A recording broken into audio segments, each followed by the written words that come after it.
Good afternoon. Back in the woods, another video, slightly different one. This is going to be more of a tutorial or how to do wild camping on a budget. Everything I'm using today is all fairly low budget equipment. I'll explain this more as I go along. I'm going to go through bag by bag in the rucksack to show you what I've got here. As I said, it's all fairly cheap gear, all stuff that you might already have if you already go camping, stuff that you use when you go car camping or just like family camping. Some of it might be. If not, it's all stuff that can be brought pretty cheaply to go wild camping, as long as you're not going hiking up mountains. You can do it on the cheap, finding local woodlands and coastal spots for this area, or fields and maybe small hills like where you live, riverside locations, all that. As long as you're not walking all day or climbing distances or scrambling up rocks and whatever, you can get away with using fairly heavier equipment that you wouldn't normally use if you're hiking up a mountain. But we'll go along as we go along, explain a bit more. Start with a rucksack. I prefer military style rucksacks. I used to start with a Bergen. Good rucksacks, a bit heavy, but they're big load carriers and they are fairly comfortable to use.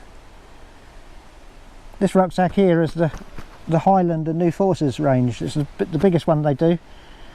I've also got two smaller versions, the 66 and the 44. This one's an 88, but to be honest, it's very close to 66. The only difference is that the top opens up a bit more if you want it to create the extra 88. They're good rucksacks. They're shower proof because it's got PU nylon.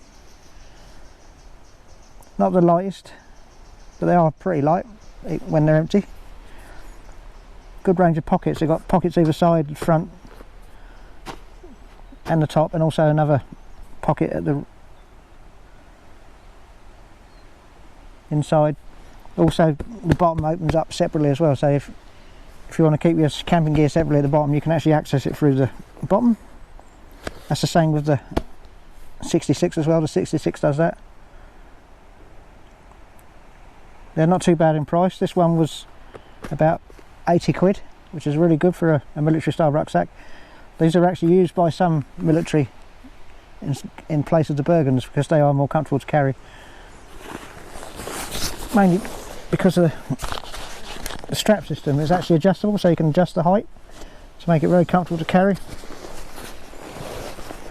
Self-repairing zips, thoroughly recommend them if you're looking for a medium price rucksack.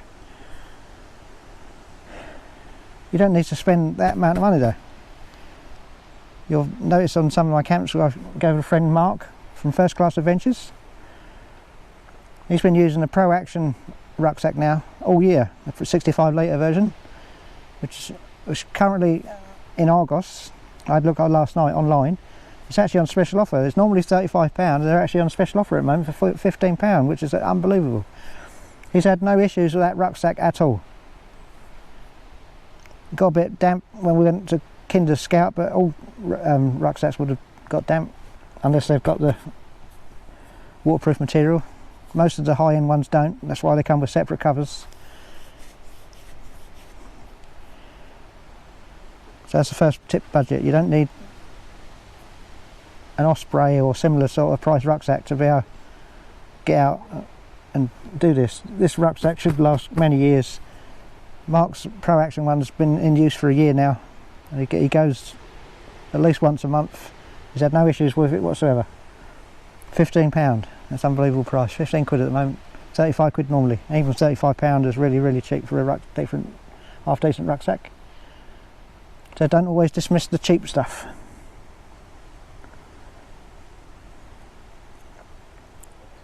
Right, we'll go through pocket by pocket to show you what's in there.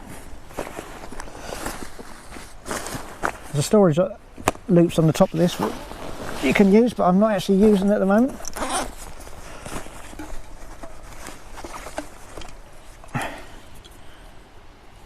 small flask of rum. Obviously that's an optional extra. Don't have to spend a lot of money on them again. I think this was actually a gift from one of my daughter-in-law.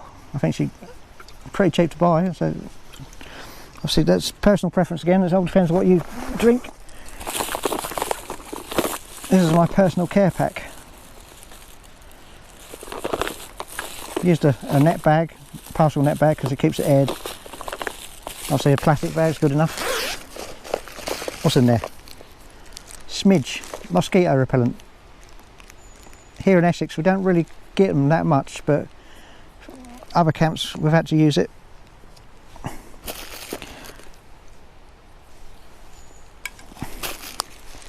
Earplugs.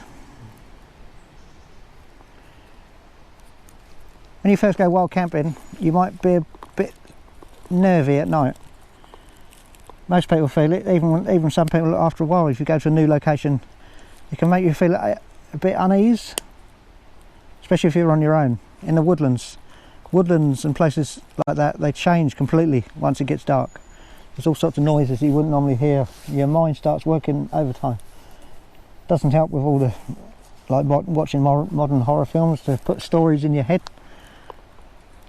In this country you're perfectly safe. There's nothing, unless you have some sort of allergic reaction, there's nothing that's going to kill you, basically. There's nothing that's even going to attack you. We're very lucky in the UK. No predatory animals whatsoever. So the earplugs,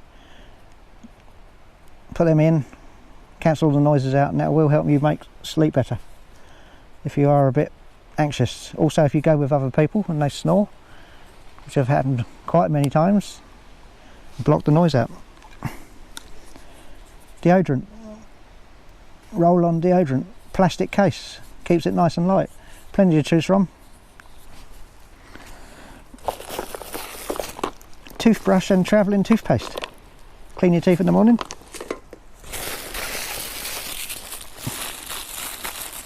Male wet wipes. Bit of a wash in the morning. It's actually a mini aftershave in there. You know, just because you're out camping don't mean so you have to stink. I've actually got some paracetamol there as well, and also a mini travel moisturiser for your hands.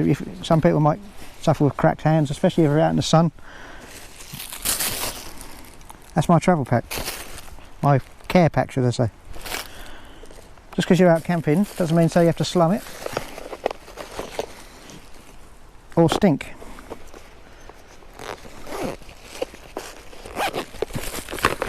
I'd only wait to that, especially you keep everything plastic rather than using metal containers and stuff.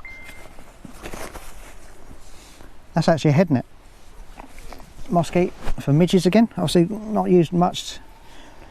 I don't actually really use it. I'm actually using a tent tonight, so I won't actually be using this, but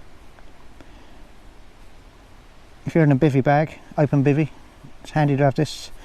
Also stops the slugs crawling across your face, which is more common in this country.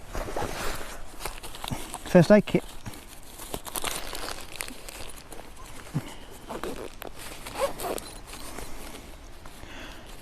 I've actually got some mosquito repellent in there as well.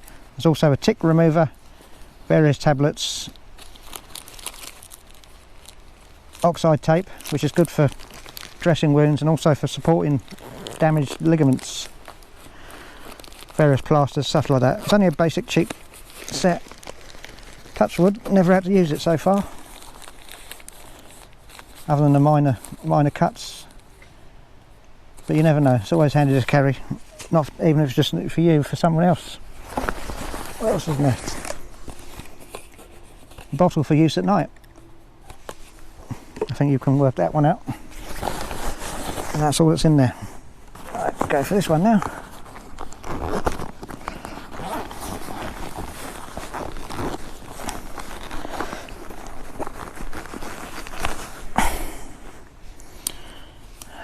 Mug.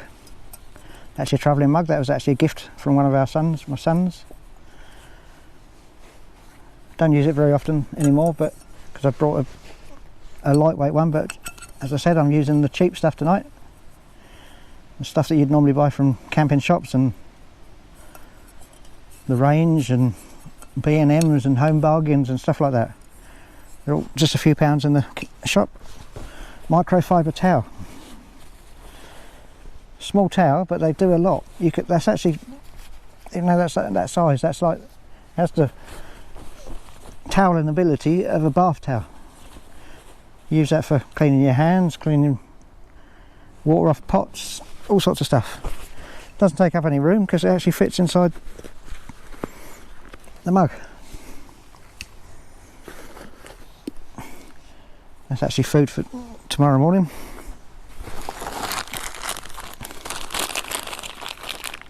Antibacterial wipes. I use these for cleaning up the pots, pans, mugs, whatever, in conjunction with something else.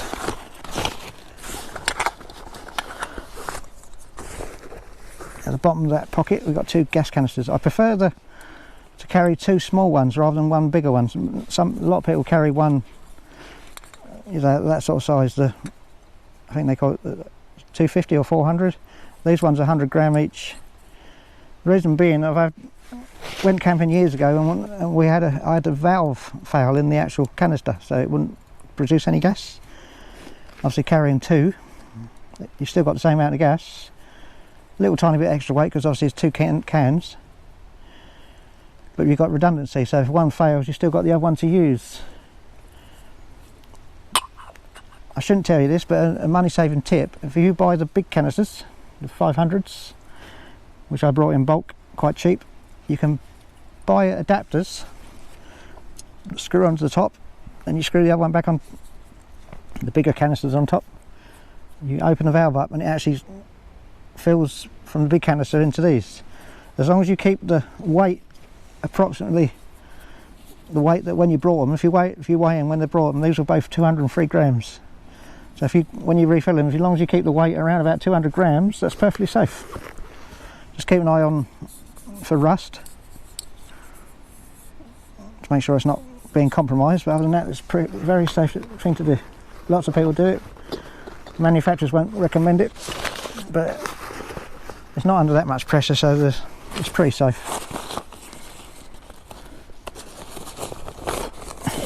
In here, these normally come in a little orange box, but I changed it to one of these. I normally carry that as my daily carry on my stuff in my trousers, but that's a jet type lighter, perfect for lighting. Don't get affected by wind and even light in the rain or whatever.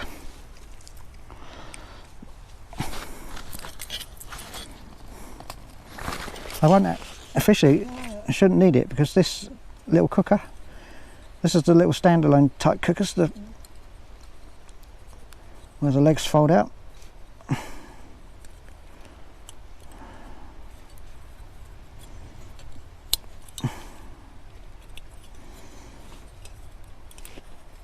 Very common use. They're cheap to buy as well. These are unbelievably on eBay and Amazon and places like that. They're around about 10 quid.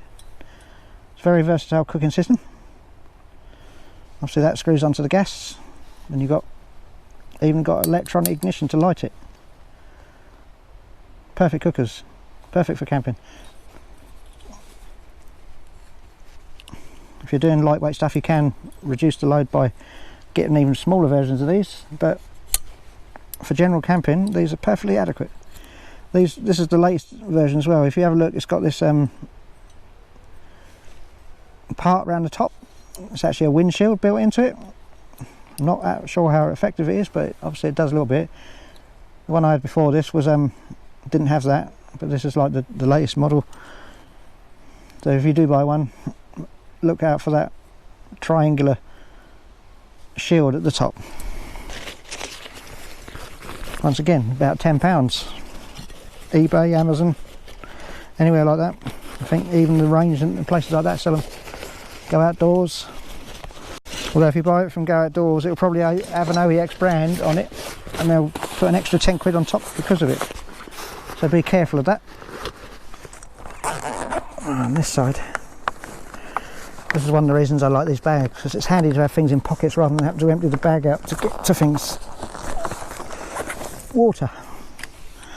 As you can see, I've brought it in a standard a bottle of cordial, 2 litre bottle of Vimto. 2 litres I find is absolutely perfect for an evening and morning camp, an overnight camp. 2 litres is adequate. It's enough for drinks, it's enough to rehydrate porridge, pot noodles, things like that.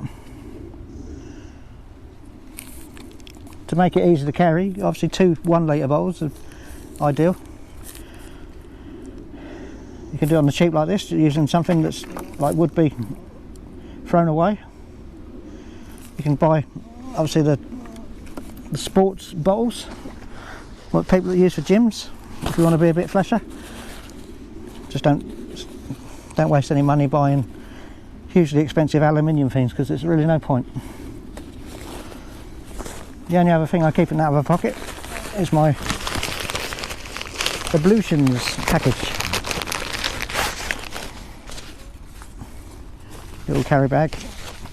As you buy bits and pieces over the years, you'll find that you'll accumulate lots of different of these little bags, because you'll find things you buy that will come with these, and you might pack them differently. Like you pack cooker in, like with cook sets and things like that. So little things like this, it comes in handy to use for various storage. Spade. £1 from the range. Light as a feather. Well, almost. You can buy folding metal ones, folding titanium ones even. Pay £20–30 for it, that's up to you. If you've got unlimited funds. But all of this in here is like stuff that a normal working person would buy. £1. Packs of tissues. You can either stream off some toilet roll used up, bring a toilet roll with you that's half empty or whatever to save space, or you can buy the little packs of tissues like this. I also keep in there a very small wet wipe package as well, just in case there's some sort of uncomfortable moment. I won't go into details, but you can gather what I mean. You won't always need this. If you're one of these that drinks a lot of alcohol the night before and takes a load of beers or cider with you, then chances are you will need this. But if you're a fairly regular person like most people, if you go to the toilet before you leave in the morning or the afternoon, whatever, and chances are you won't actually need that. Head torch. This one's a cheap one. You can pay a bloody fortune for them, but I find it's completely unnecessary. I've been using things like this for years for fishing and etc. This is a Highlander branded one. I think they're about £10. You can get them a lot cheaper than that. It's got white lights and red lights. The red lights are not a lot of good, to be honest. They're more designed for people fishing and astronomy, so they're not really that necessary for camping. The idea is that they keep your night vision, so if you have your red light on, when you switch it off you'll still have good night vision. You can use it, but on this particular model they're very dim, so I don't. There's a bit of wind in the forest today, so things are creaking. Again, budget equipment, between £5 to £10 for one that's usable and reliable. Uses little AAA batteries, which I keep spares of, rather than rechargeables, which I find easier. I actually use rechargeable AAs, but obviously standard alkaline batteries are fine. I prefer that to rechargeables, because if it does fail, then you've always got backup batteries in there.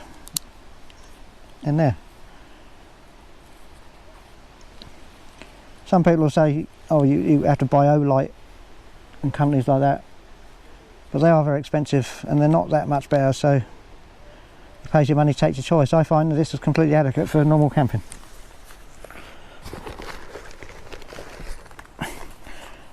Right, in here is the spare batteries, also a spare little lighter, and also a torch, a spare torch just in case the headlight fails. Also, you've also got that option with your smartphone as well. Most smartphones have a built-in torch, but it's just handy just in case you don't want to be stuck at night with not being able to see a thing, especially in the woods because it gets very dark. That's actually a little patch for the sticking on airbeds and things like that. Most airbeds will come with something like that. I'm going to stick that in here rather than having it separate.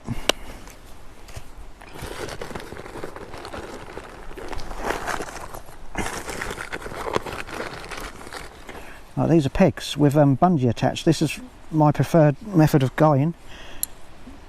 Don't always use them. Handy just to carry them just in case. Very light.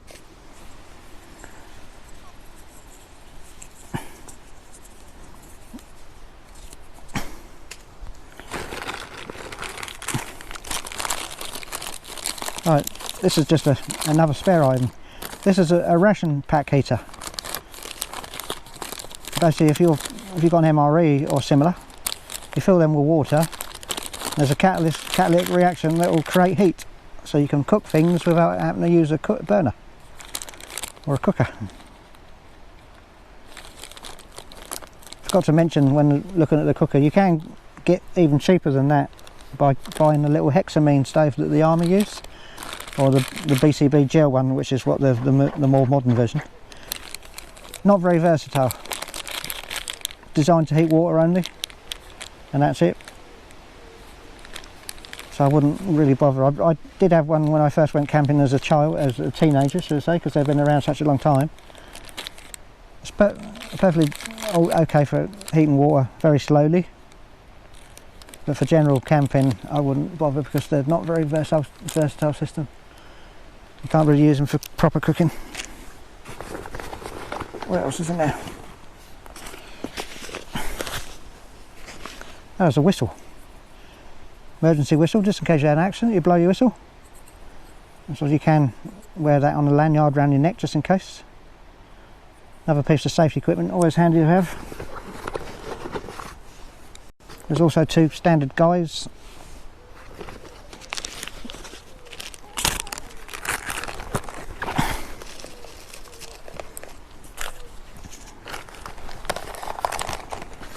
The other thing in there which is handy, it's a hammer multi-tool.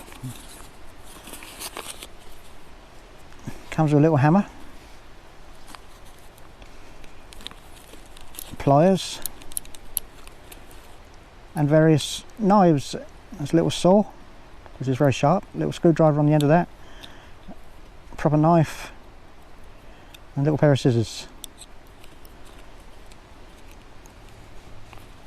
Very rarely I actually need it, but it's a handy thing to carry. You never know when you're going to need any of them little things, and the good option of using this rather than just a normal Swiss Army knife is the hammer. If you're camping on hard ground and you're having trouble getting the pegs in, you've got a little hammer to use. So it's a perfect multi-tool choice for wild camping.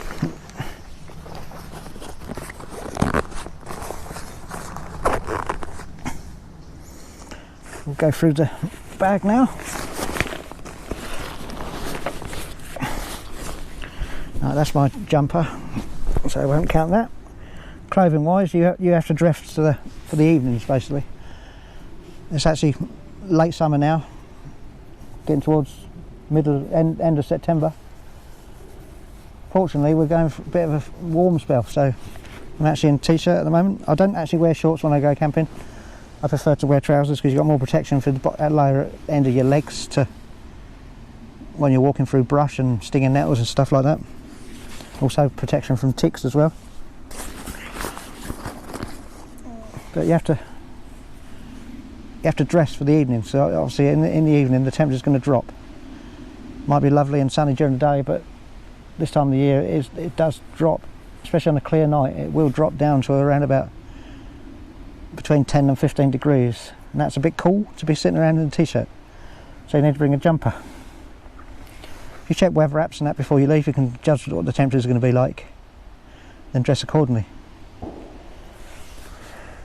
It's just a lightweight jumper. In the summer, when we get to the winter time, I will be using woolen jumpers like army style. That's my ration pack.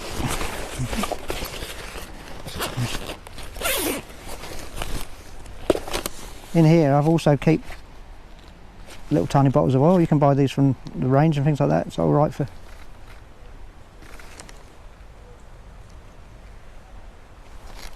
cooking oil.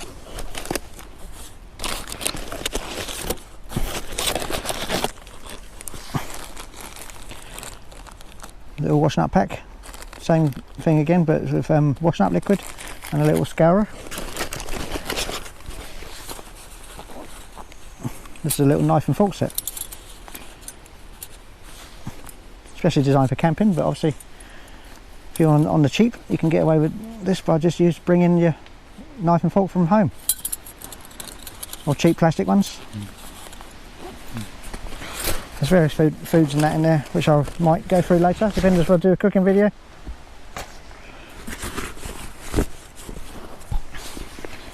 Right, this is a Pack-A-Mac. It's a real lightweight one. Obviously you can get PVC ones, which will do the job as well. They're shower proof. Then same with the PVC ones, you can't call them waterproof because if you're in any length of rain, you will get soaked through.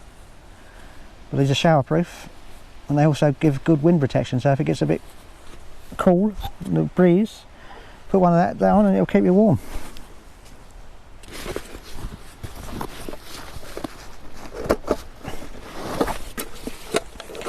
This is the cook set. The versatile cook set is ideal when you're first starting.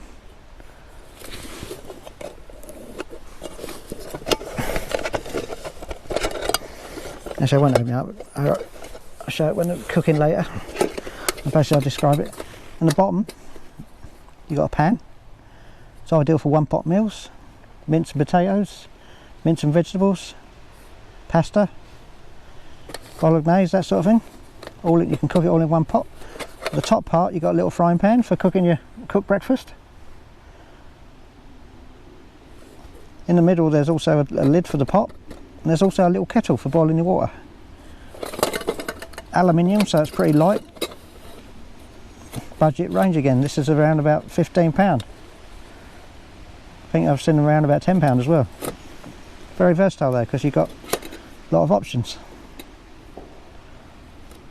If you're doing lightweight camping, most people will just use something to boil water because they'll use rehydrated food. But for standard overnight camps where you're not walking any distance, it's perfect. Good for woodland camps when you want to cook breakfast. This is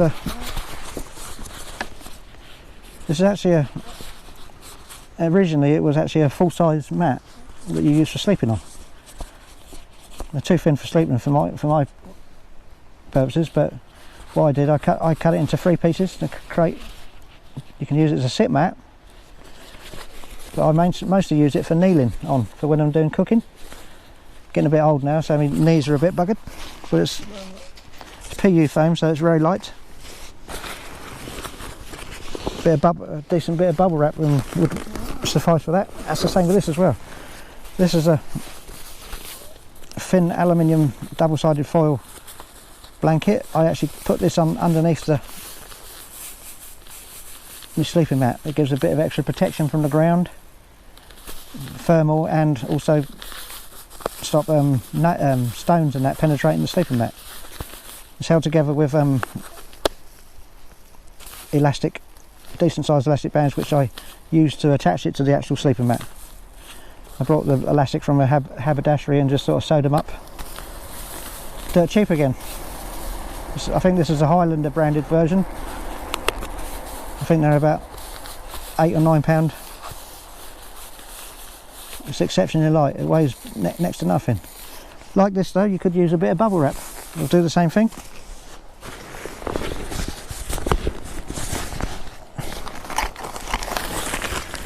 That's the poles for the tent. I've packed them separately. This is the tent. I'm using a cheap tent tonight. This is a £30 tent. It's the Combat Trooper tent. If you look back at my videos, you'll see I've done a quick preview video of this. It's the first time I actually used it for normal camping. It's a decent sized tent, easy to put up, very airy. It's almost like a tarp with a side and base, basically, because the side is, it's like an old fashioned 1970s wrist tent design, but the side is mostly mesh. So it's a very airy little tent. £35. It's Combat UK, so it's a military sort of, it's not military grade, but it's military copies, basically. I think it's a copy, an almost direct copy of the French Lavaux, not the Lavaux, the French tent that the military used back in the 80s. Seems a decent tent. That's what I've got to use tonight. Cheap again, £35. MTP camo. The actual colour here of the bag is what the colour of the tent is. Don't forget, as mentioned earlier, when you're wild camping, you need to be stealthy. You need to buy something that's going to blend in with your background a bit. So something like black, greens, browns, reds, or even camo if you can get hold of it. There's not many camo tents available, but there are. This one is. Don't go out and buy a bright red or orange tent. Not for wild camping. It's alright if you're on top of a mountain on private land, or if you've got permission to be there. But if you're trying to be stealthy and wild camping in the UK, in England, not forgetting, not actually supposed to be doing it, apart from in Dartmoor, obviously. You need to be discreet, and you're not going to be very discreet with a bright orange tent.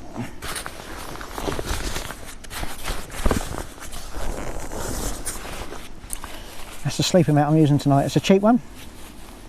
It's non-insulated, very light, 16 ounces it says on the package. 6 centimetres. You want something at least 6 centimetres. I wouldn't go for anything less than 6 centimetres for an inflatable mat. This is non-insulated, but it'll be good for camping in mild weather from, I would say, May right through to the end of September, as long as the weather hasn't gone bad and it's cold. If it's getting below, if the nighttime temperatures are going into single figures, you really need to be upgrading to an R-rated mat. But these ones, you'll see it later when I set it up, but they're available all on Amazon and eBay, various makes. They're all very similar. They're made of like an Oxford material, very strong. They're decent as long as it hasn't got a hole in it from when you first bought it, and they're comfortable. They really are. In the winter time I use the Climate version of this, which is basically the same thing, but it's got insulation built in. Cool, maybe jump. Something fell from the top of a tree.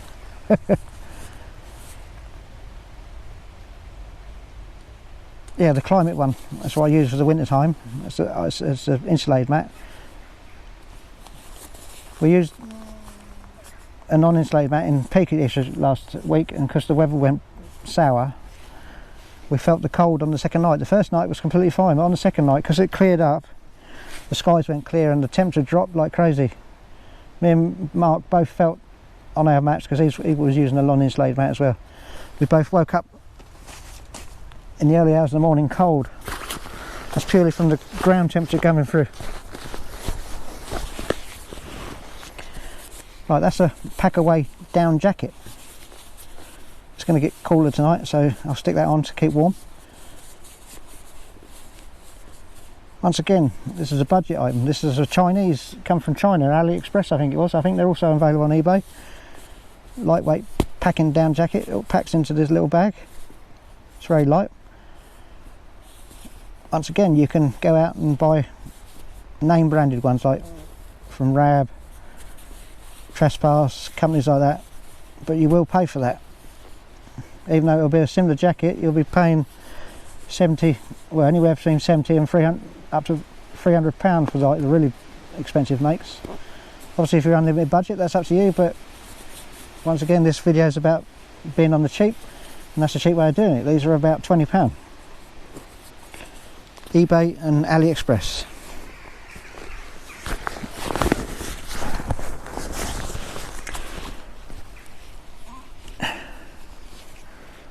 Lightweight nylon thermal suit. This is for sleeping. It's up to you what you want to do at night. I think it's bad practice and bad hygiene to be sleeping in your outdoor clothes. Some people do it. It's not for me. For me, to get a decent night's sleep camping, and you'll find this as you carry on doing it, you need to replicate your home bed as much as possible. If it's too far from the norm, your mind's going to work overtime and it won't let you sleep very well, unless you're exceptionally tired or you've had lots of alcohol and you're half pissed. But if you're not, you need to replicate your home comforts as much as possible, so you don't feel too uncomfortable in the situation. Especially when you first start. Once you've been a while, you'll get used to it and you'll sleep quite well. But if you have a look at various videos of people while camping, they'll quite often say that they're having a very good night's sleep. That's either because a lot of times the weather conditions, poor tent blowing around in the wind and etc. But a lot of it is also due to comfort.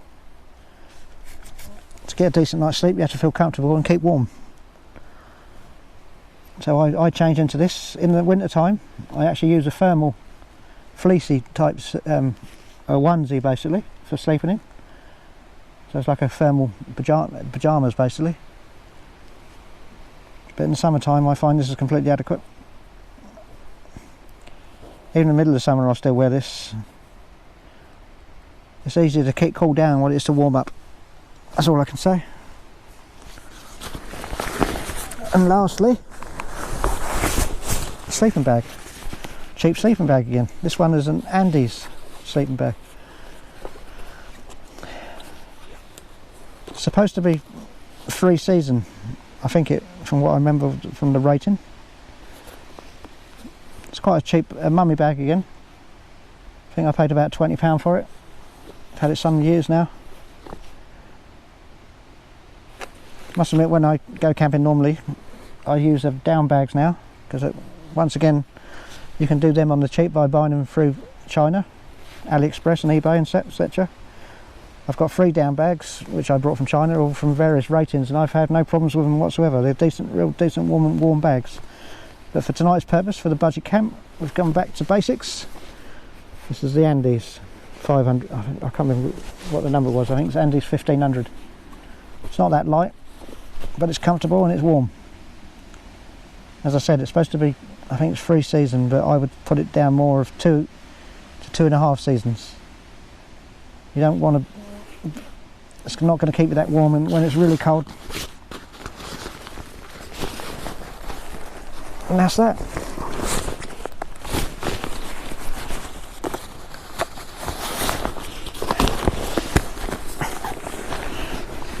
As mentioned, this is all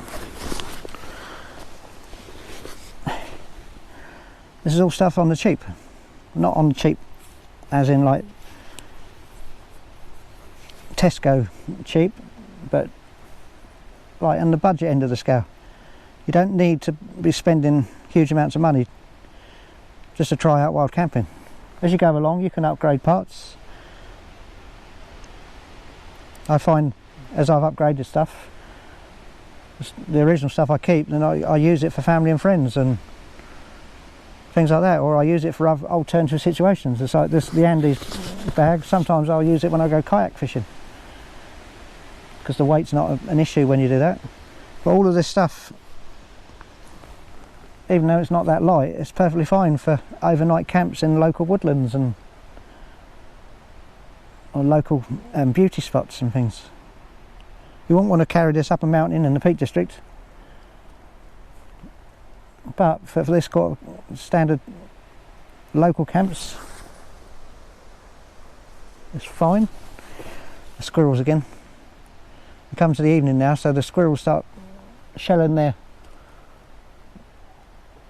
collections for the day and they started dropping things. We had that in the New Forest. We went caravan in the New Forest. We're sitting there out in the forest like this, outside the caravan. All we hear is things dropping all the time. It took us a while to realise what it was. It's the squirrels shelling their nuts.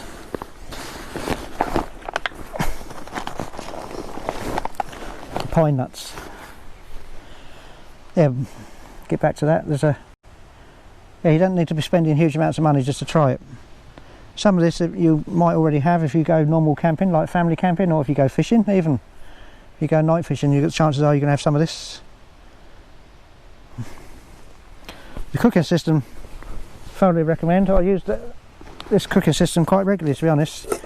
I don't use it that often for wild camping because I tend to use dehydrated meals nowadays. But tomorrow I'm going to be having a cooked breakfast on the frying pan. And I'll be using the kettle for heating up the food for dehydration stuff. Heating stuff up with a little kettle is really decent compared to using like the little pots.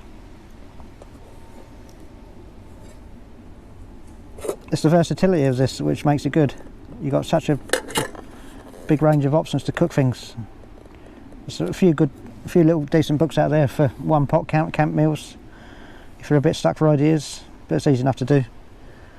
Canned foods are ideal, really. Get tin potatoes, tin mince, tin vegetables, put it all together, you've got a decent meal. Or you can order obviously the Heinz big soups and similar things like that. All can be heated in the pot. Cook breakfast in the morning in the frying pan. It's perfect. It's not that heavy either.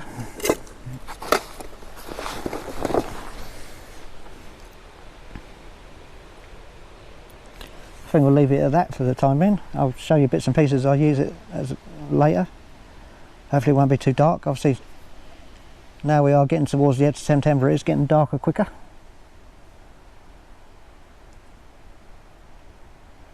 That's the problem with wild camping in the UK, especially if you can't continue it in the winter.